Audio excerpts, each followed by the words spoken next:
من 20 سنة تقريبا وفي أوائل الألفية ظهرت عندنا في السوق المصري عربية عجيبة جدا. عربية جت من ماركة صيني اسمها جيلي وقتها، واحنا ما كناش عارفين ايه جيلي دي. ما فيهاش ولا فرق شبه التاني، ما فيهاش ولا عربية اصلا شبه التانية، لدرجة ان انا وقتها قلت مين اللي جه في باله ان هو يدفع فلوس في العربية دي بل ويستوردها ويجيبها من الصين للسوق المصري. العربية في تقفيلها وفي كل حاجة فيها كانت زي ما يكون معمولة بالايد في ورشة تحت بير السلم، وكنا ساعتها قلنا دي جيلي بجد على انها العربية مش ماسكة نفسها. وبعدين الماركة دي نزل لنا منها عربيتين اتنين كمان ولا حاجة، واحدة كوبيه وواحدة بشكل تاني، وبرضه محدش اهتم بيهم خالص. وتعدي يجي 10 سنين وبلاد تشيلنا وبلاد تحطنا، وتيجي خالدة الذكر الاميجراند 7، عربية شقيانة ولكنها كانت عاملة زي الابن العاق. كل اللي بيشتريها يا اما ضرب لها علامات مرسيدس يا اما يضرب لها علامات كيا، ومحدش كان خالص عايز يعترف ان العربية دي اسمها جيلي. بس يشاء السميع العليم ان الشركة دي تكبر وتبقى كيان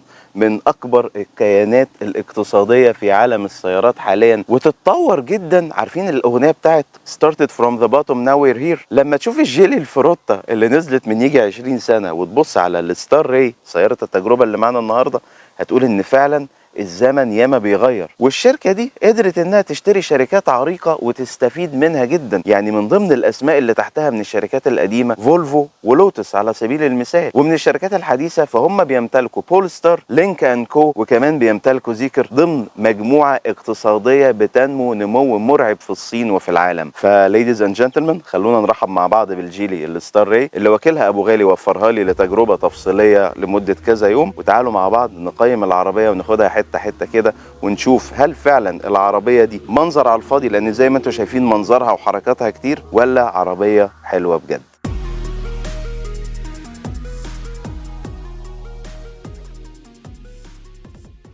مع ارتفاع قيمة السيارات أظن بقى لازم نعمل لها فيلم حماية أصلي من مكان محترم، وأنا دائما ما برشح كاربروجيني. بقالنا سنين متابعين شغلهم وشايفين مدى الكفاءة والمصداقية والاحترافية اللي عندهم، وعدم تنازلهم عن معايير الجودة، ودايما استخدام الحاجات الأصلية فقط. كاربروجيني دلوقتي بقوا أقرب ليك من أي وقت قبل كده، لأن هم موجودين في التجمع والشيخ زايد والمنصورة، وكمان فتحوا فرع جديد في السعودية. تصميم العربية الستار راي طليعي بامتياز، حاجة مودرن جدا، وأظن مفيش أوضح من كده. الاضاءات الترحيبيه اللي موجوده فيها الداي لايت والعلامه المنوره، والاضاءه ال دي اللي ممتده في الشبكه، ممكن تحبها ممكن ما تحبهاش، ولكن مش هتنكر ان العربيه لما بتيجي في وشك بتبقى ملفته جدا للنظر، وبتبقى عايز تعرف ايه العربيه دي. كمان الخطوط اللي نازله هنا مع الداي لايت ده مع الخطوط اللي موجوده في الاكسدام مع الباترن اللي موجود في شبكه العربيه وموجود تحت في الاكسدام من تحت، وتناسق الالوان ما بين الاسود المطفي مع اللون اللي هو الجراي الغامق مع البيانو بلاك مع لون العربيه، كله مدي للعربيه شكل حلو قوي بصراحه من الامام. كمان العربيه بتيجي باضاءه اماميه LED بالكامل في العالي وفي الواطي، فيها اوتوماتيك هاي بيم او بينور النور العالي لوحده لما ما بيكونش فيه قدامك اي عربيات، عشان خاطر النور العالي ما يسبب لهمش ازعاج. والعربيه بتنزل عندنا في مصر باربع فئات. هحط لحضراتكم اللينك بتاع موقع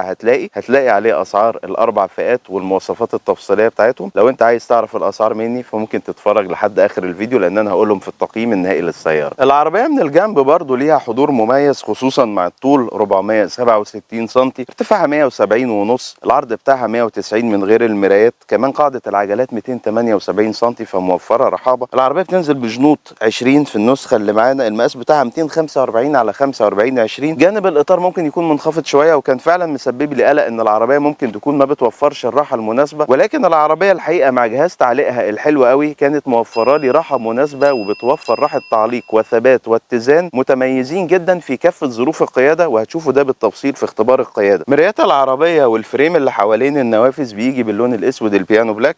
العربية فيها كاميرات 360 ذات نقاء عالي، واللون الاسود البيانو ده هنلاقيه ممتد برضه في العتب اللي موجود اسفل الابواب وفي الروف راكس من فوق. المقابض بتاعت العربية حاجة اسمها انتي بكتيريال، يعني مضادة للبكتيريا، بتبقى مدهونة كده بطبقة باستخدام تكنولوجيا النانو ان الجراثيم والحاجات دي ما تلزقش فيها. معرفش دي حاجة جيميكي ولا حاجة يعني حقيقية، بس هو مكتوب كده فلازم نقول المعلومة. والدخول بصمة بدون مفتاح في المقابض الامامية، وكده كده العربية فيها حساس اقتراب، لما بتقرب منها بتفتح ولما بتبعد عنها هي بتقفل. والامتداد بتاع خط السقف لطيف جدا، والسي بيلر بتاع العربية شكله حلو ماشي سيملس كده مع الزجاج اللي موجود في القسم الخلفي، والنازلة اللي هنا مع السبويلر مع خط الازاز تديك ايحاء شوية انها شبه الفيلار. العربية برضو في القسم الخلفي منها لا تقل تميزا مطلقا عن القسم الامامي. ممكن يكون الفوانيس دي شوية وهي منورة بالليل شبه الهيونداي البايون، شبه الجي اي اي سي الامكو، بس العربيه واخده شكل مميز، والكتابه بتاعت جيلي اللي بالاسود وستار ري اللي موجوده هنا مع شكل الفانوس والشكل بتاع السبويلر والخطوط اللي هنا ولمبه الستوب والال اي دي اللي ممتد هنا. تعالوا اوريكم بس بيبقى شكله عامل ازاي لما تفتح العربيه. برده بيعمل لك انيميشن واضاءات وحركات بتبقى لطيفه جدا. هنا موجود برده البيانو بلاك والحساسات بتاعه الركن، الكاميرا بتاعه العربيه، وفتحات الشكمان متداريه ما هياش باينه، بس العربيه زي ما بقول لكم شكلها من ورا برده يعتبر مودرن جدا وشكلها يعتبر جميل. الابواب الاماميه بتتميز بجوده الخامات. الخامات موجوده هنا حلوه، الستيتشنج اللي موجود الصناعي ده حلو قوي، فيها شويه حركات كده زي مقبض فتح الباب والامتداد بتاعه مع المسند اللي هنا. فيها حركه ثانيه بقى زي زراير فتح الازاز انها بتشتغل بالعكس، يعني انت تفتكر انك لما ترجعه لورا هنا المفروض يفتح، لا هو العكس. مفيش زرار لظبط المرايه في الباب، مش موجوده الوحده دي، موجوده في الشاشه بتاعه العربيه. والعربيه فيها كومفورت اكسس، يعني لما بتفتح الباب بتاع السواق الكرسي بيرجع لورا عشان خاطر تعرف تقعد، واول ما بتقفله الكرسي بيرجع للوضعيه بتاعه الذاكره بتاعته. الجيوب اللي موجوده في الابواب متميزه جدا من حيث المساحه بتاعتها، ما هياش مبطنه. البلاستيك اللي مستخدم هنا ما هواش سيء، اقل طبعا جوده من اللي موجود في القسم العلوي، ولكن مش وحش، يعني لما بتحط حاجه ما بتقعدش تعمل اصوات تزييق. هنلاحظ السماعات بتاعه النظام الصوتي المتفوق اللي موجود في العربيه دي، اللي ممكن يكون افضل نظام صوتي موجود في نفس الفئه بتاعتها. الابواب الخلفيه تعتبر نفس الخامات المستخدمه في الابواب الاماميه، ودي تعتبر ميزه في العربيه. الجيوب بتاعه الابواب الخلفيه مميزه، لكن انا بعيب عليها ان زاويه الفتح بتاعتها ما هياش حتى 80 او 85 درجه، قليله شويه، فدي ممكن تضايقك لو بتحط كرسي اطفال كبير تثبته في الايزوفيكس. ودرجه التعتيم اللي موجوده في الزجاج الخلفي للعربيه والقسم الخلفي منها عموما حلوه جدا، بتعزل الشمس،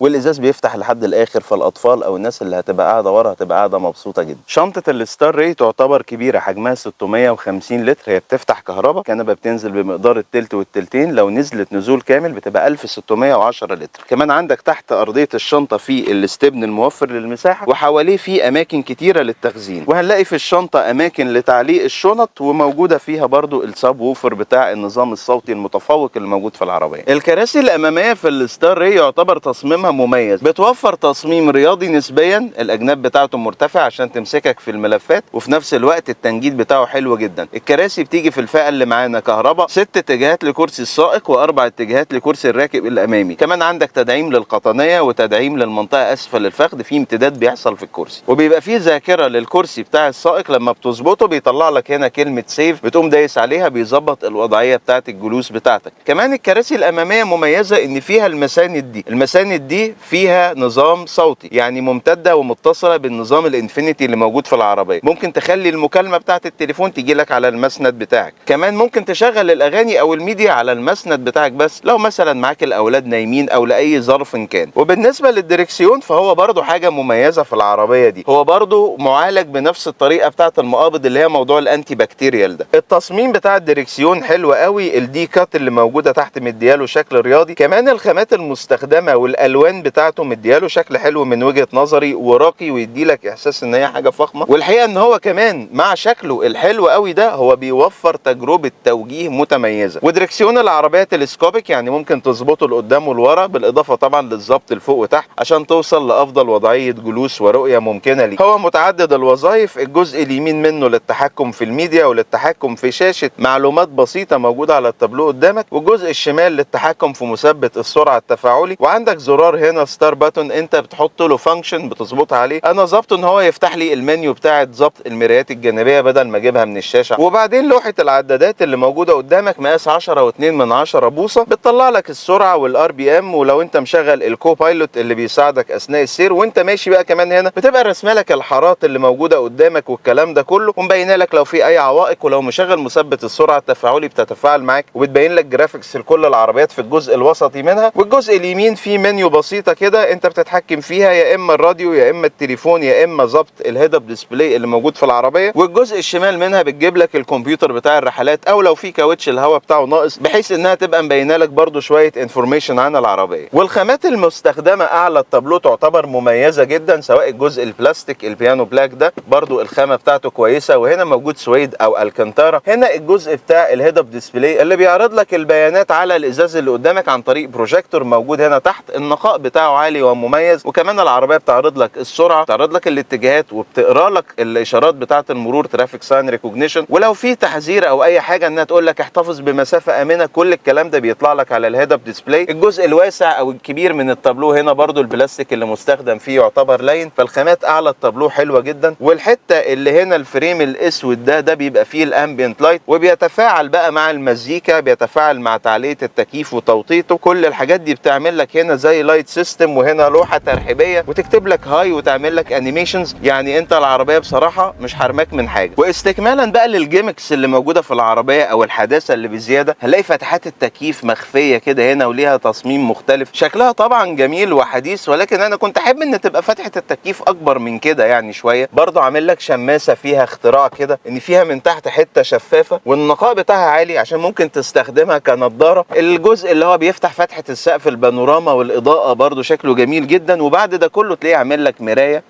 ما هياش اوتو ديمنج.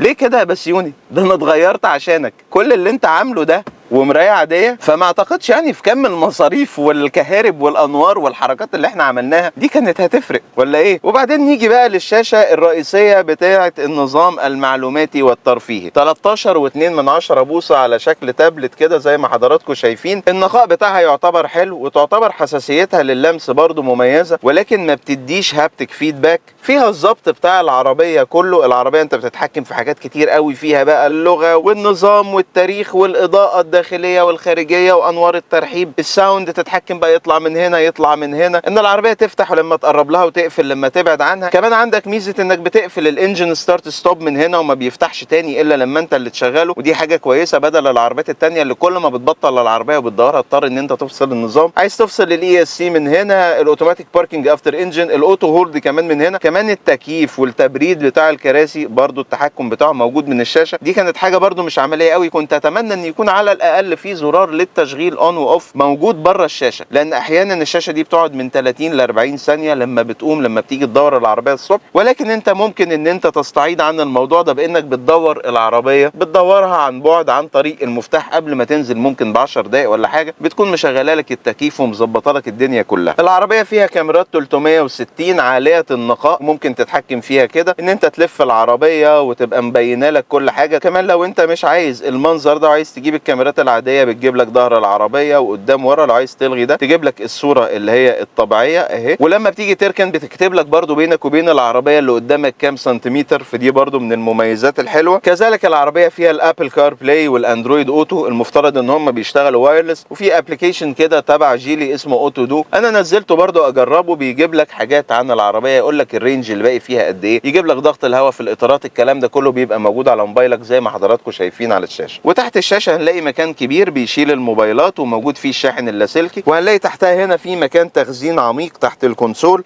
في منفذين اليو اس بي تايب سي، وعصايه الفتيس بشكلها المميز جدا موجوده كده كريستال، واخده برضو الدي ان ايه بتاع فولفو شويه. وهنا في 2 حاملات اكواب بحجمين مختلفين. البيانو بلاك اللي مستخدم في الكونسول وصلابه البناء مميزه جدا في العربيه دي الحقيقه، مفيش ولا حاجه فيها بتزيق. الشاشه بتاعتها متثبته كويس، الدركسيون خاماته حلوه، كل حته حواليك هتحس ان ملمسها جيد جدا وجوده بنائها عاليه. المسند هنا يعتبر مريح لما بتسند عليه ايدك، والعرض بتاعه مناسب ان الاثنين يستخدموه. ومساحه التخزين اللي موجوده تحت كويسه جدا ومبرده، بتاخد هواء من التكييف، فلو حابب تحط فيها حاجه تقدر تحتفظ بالبروده بتاعتها موجوده هنا، ولكن هو مش مبطن من الاجناب. بس المسند والمساحات الموجوده في الباب والتابلو الكبير بتاع العربيه بيوفروا مساحات تخزين متميزه للقسم الامامي من المقصوره. القسم الخلفي من المقصوره برضو حلو ومميز جدا. التنجيد بتاع الكنبه يعتبر حلو برضو، فيها كده حته بتحتوي جسم اللي قاعد فيها. في هنا جيوب تخزين في ظهر المقاعد الاماميه، فتحات تكييف للي قاعدين ورا، منفذين يو اس بي، واحد يو اس بي تايب سي واحد يو اس بي تايب اي. وهنلاقي في هنا مخدع في النص فيه حاملات اكواب، والتبطين بتاعه يعتبر مميز جدا. كمان العربيه مزوده بنقاط تثبيت كراسي الاطفال الايزوفيكس في الكرسيين اللي في الجنبين. ولو اتكلمنا في المساحات الداخليه، فالكرسي ده متظبط على وضعيه قيادتي، انا 173 174 تقريبا. مساحات الركب ممتازه جدا. كمان كمان مساحات الاقدام تحت مميزه، وتعرف تمد رجلك تحت الكرسي اللي قدامك. الارضيه بتاعت العربيه مسطحه بالكامل، ولو بصينا على مساحات الرؤوس هنلاقيها برضو مهوله. اي حد لحد ال 190 ممكن يبقى قاعد مرتاح ورا. ولو جيت للمقعد الوسطي فهو برضو القعده بتاعته مريحه، لان متبطن نفس تبطين الكنبه كلها بالكامل. الظهر بتاعه ناشف شويه عشان هو فيه المسند. مساحات الرؤوس فيه حلوه مع وجود السقف البانوراما. مساحات الاكتاف في العربيه تعتبر كويسه، لو 3 باحجام عاديه قاعدين ورا او 2 كبار وفي طفل قاعد في النص هيبقوا قاعدين مرتاحين. الارضيه زي ما قلت مسطحه بالكامل، فتقدر ان انت تمد رجلك بمنتهى الهدوء، مش هتبقى متضايق خالص من القعده ورا في العربيه دي. العربيه دي عاده بتنزل بموتور 2000 سي سي، ولكن طبعا احنا عشان وضع الجمارك عندنا في مصر فالعربيه جت بالموتور ال 1500 4 سلندر 1500 تربو، بيولد قوه 171.5 تقريبا، و270 نيوتن متر عزم بيتولدوا اعتبارا من 2000 دوره في الدقيقه. والمنظومه دي متصله من علبه تروس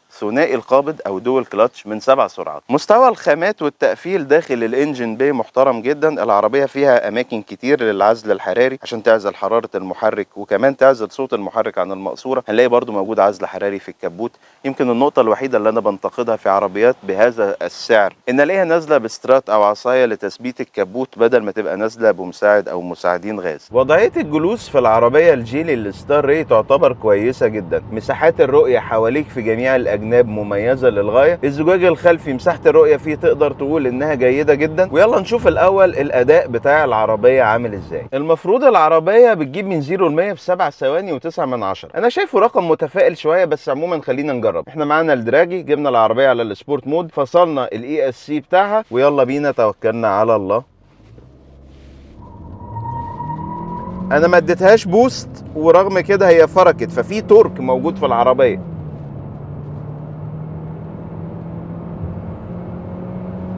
9.93. المره دي هفصل الاي اس سي مره كمان، بس هدي للعربيه بوست اعلى شويه.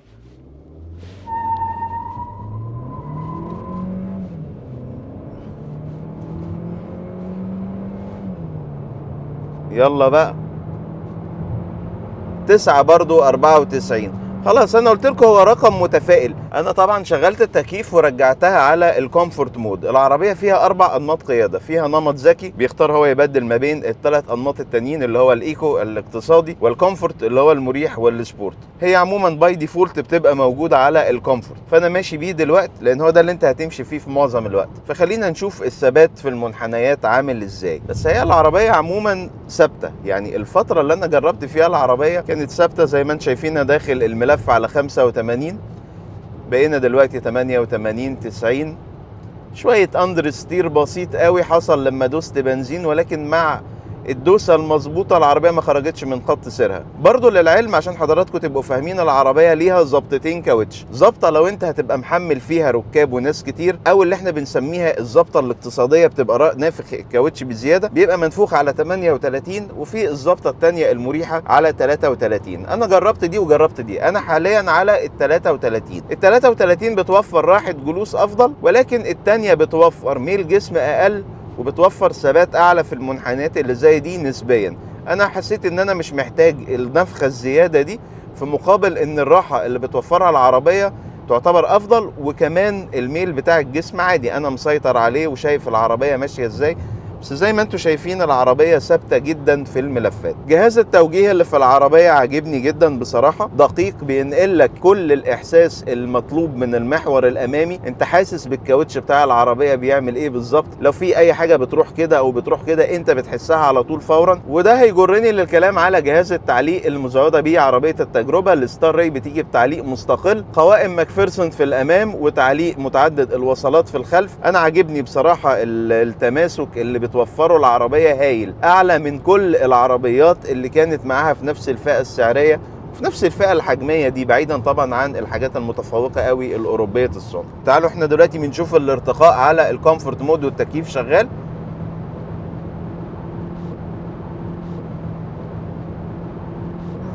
بس ال 150 اهو 160 جت بسهولة، ولكن خلينا نجرب في تسارع في حتة تانية مختلفة ونشوف السبورت مود بيفرق قد ايه.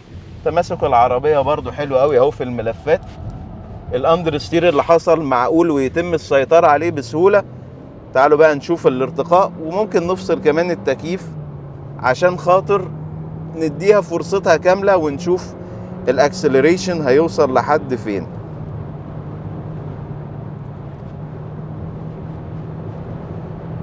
في هوا جانبي دايما بيبقى موجود في الحتة دي، بس بصراحة العربية ثباتها متميز جدا، ثباتها حلو ويطمنك. وانا واحد يعني اورينتد قوي ناحية العربيات اللي بتدي الثبات ده، ببقى بفضلها اكتر من العربيات اللي بتوفر راحة على حساب الثبات بتاع الجسم. 173 174 حلو. تعالوا نجرب فرملة تانية جامدة. حلو قوي. ما عملتش الهازارد لايت مع الفرملة المباغتة، ولكن هي بتعمله لما بتقف لوحدها، فواضح ان هي لما بتشتغل لوحدها في الامرجنسي بريكنج بتعمل الاضواء بتاعه الانتظار، ولكن لما انا فرملت ما عملتهاش.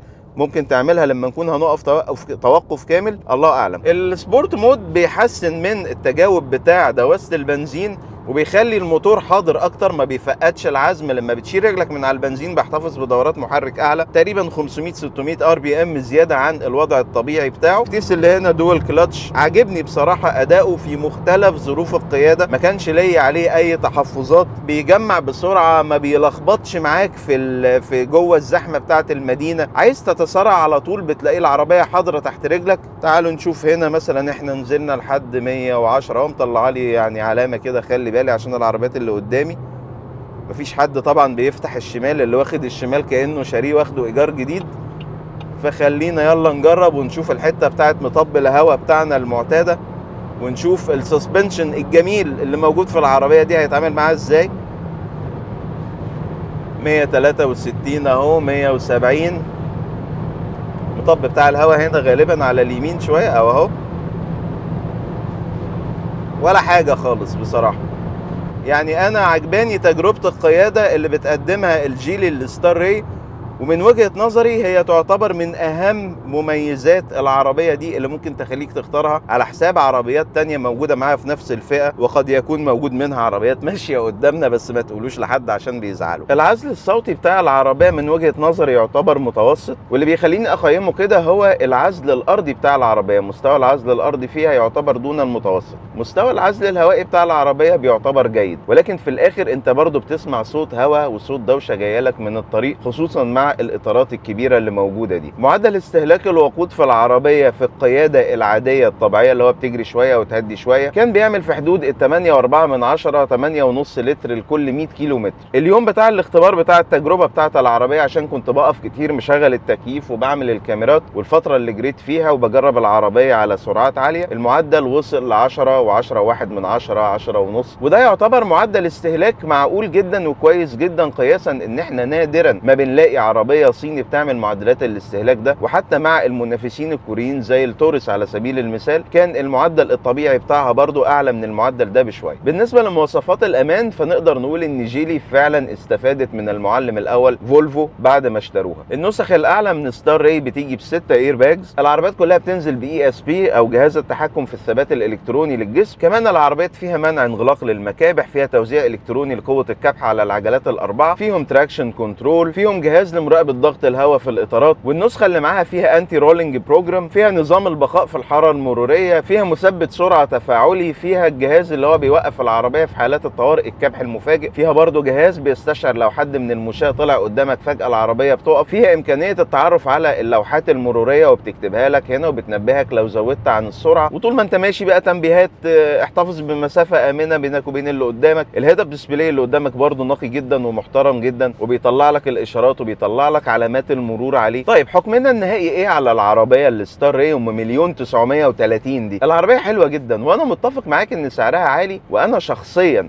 اول ما سمعت 1,930,000 يعني حسيته فوق اللي انا كنت متوقعه بشويه. بس خلينا في الاول نشوف بعض المميزات اللي انت بتاخدها من الستار راي لما بتشتريها من توكيل ابو غالي. اول حاجه، انت بتاخد العربيه بضمان 7 سنوات او 250,000 كيلو ايهما اقرب. كمان العربيه بتيجي بباقه صيانه مجانيه لمده 5 سنوات أو 55,000 كيلو أيهما أقرب. بتستفيد من شبكة مراكز الخدمة الخاصة بأبو غالي المنتشرة في أنحاء الجمهورية، يعني الأماكن بتاعتهم موجودين عندك في القاهرة وفي اسكندرية وفي بني سويف وفي الغردقة والجيزة والبحيرة والمنصورة وشرم الشيخ، ودي برضو ميزة مهمة جدا بدل الناس اللي كانت بتمشي بال1000 كيلو عشان تنزل القاهرة تعمل صيانة. كمان أبو غالي عامل حركة شيك قوي إن هو عامل مهندس مختص لعربيتك، وعندك شوية مميزات بتستفيد بيها مع باقي الشركات التانية اللي عند أبو غالي، إنك بتاخد 25% خصم لو هتعمل العربية نانو سيراميك عندهم، بتاخد 20% خصم على خدمات شركة سيكس، كمان الخدمات بتاعت لندن كاب اللي هو شبه تاكسي لندن ده، 5% خصم على أي اكسسوارز بتشتريها من الشركة. وكل ده أعتقد إن هو ممكن يزود الطمأنينة عندك إنك تشتري العربية من أبو غالي، لأن كمان أبو غالي محقق المركز الأول عالميا السنة اللي فاتت في مبيعات جيلي، ودي حاجة كبيرة تخليه يقدر إن هو يستمر ويركز أكتر مع التوكيل ويدي للشركة دي اهتمام أكبر. وبصراحة الناس اللي اتعاملت قبل كده معاهم في سوبارو وفي الماركات التانية اللي هم واخدينها ما كانش بيجي لنا منهم شكاوى كتير. فلما هتاخد كل المميزات دي في عربية بتقدم تجربة قيادة متميزة زي اللي احنا شفناها مع بعض، وتلاقيها بتتقدم بسعر مشابه للعربيات اللي معاها في الحتة بتاعتها، يعني لو قارنا بمنافس صيني زي البايك الاكس 7 هنلاقي ان العربية متميزة وقريبة جدا من السعر. لو حطيناها مع منافس ياباني زي الميتسوبيشي الاكليبس، ومش عايز حد يقول لي انت بتقارن صيني بياباني لان العربيتين دول تحديدا المقارنة ما بينهم محسومة، بس هتلاقيهم برضو في نفس السعر. ولو حطيتها مع منافس كوري زي التورس فهتلاقيها بتتقدم بنفس السعر، في حين ان انت هنا بتاخد اداء افضل وخامات افضل. ولو جينا بقى في الاخر قارناهم بهناء وشيرين المقدسات الهيونداي توسان والكيا السبورتاج،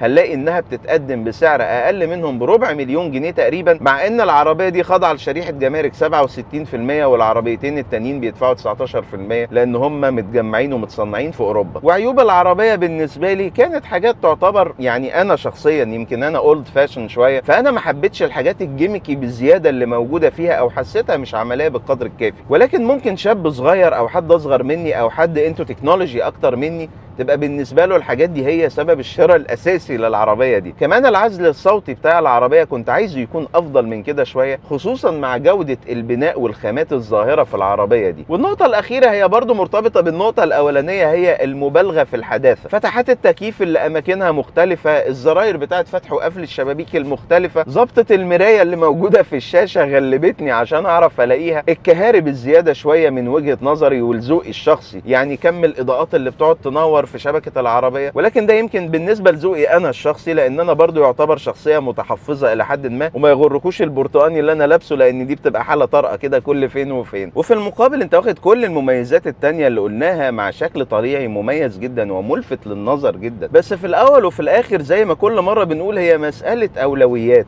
اولوياتك انت هي اللي بتحدد قرار شرائك، لان انت في الاخر انت اللي هتدفع الفلوس وانت اللي هتركب وانت اللي العربيه دي هتقعد معاك الكام سنه اللي جايين باذن الله. فلازم تبقى هي الانسب ليك ولاسرتك وتبقى هي اكتر حاجه انت مقتنع بيها. فانت لو عايز عربيه متطوره جدا وحديثه وجايه من وكيل محترم ومن شركه بتنمو وبتصعد بطريقه مرعبه وعليها ضمان كبير ومميزات محترمه وبتوفر لك كمان تجربه قياده ممتعه، فكر في الجيلي الستار راي. رايي المتواضع انها تستحق تتحط في اي شورت ليست لاي حد النهارده بيدور على العربيه في الرينج بتاع 1,600,000 2 مليون جنيه. وفي الختام لو احنا في اي حاجه ما قلناهاش على الجيلي الستار راي في الريفيو وعايزين تسالوا عنها، اتفضلوا اسالوا عنها في التعليقات. كمان ما تنسوش تتابعوا الموقع بتاعنا، هكتبه لحضراتكم على الشاشه. ما تنسوش تعملوا لنا فولو على كافه وسائل السوشيال ميديا بتاعتنا. متشكر على المتابعه واشوفكم فيديو جديد قريب ان شاء الله.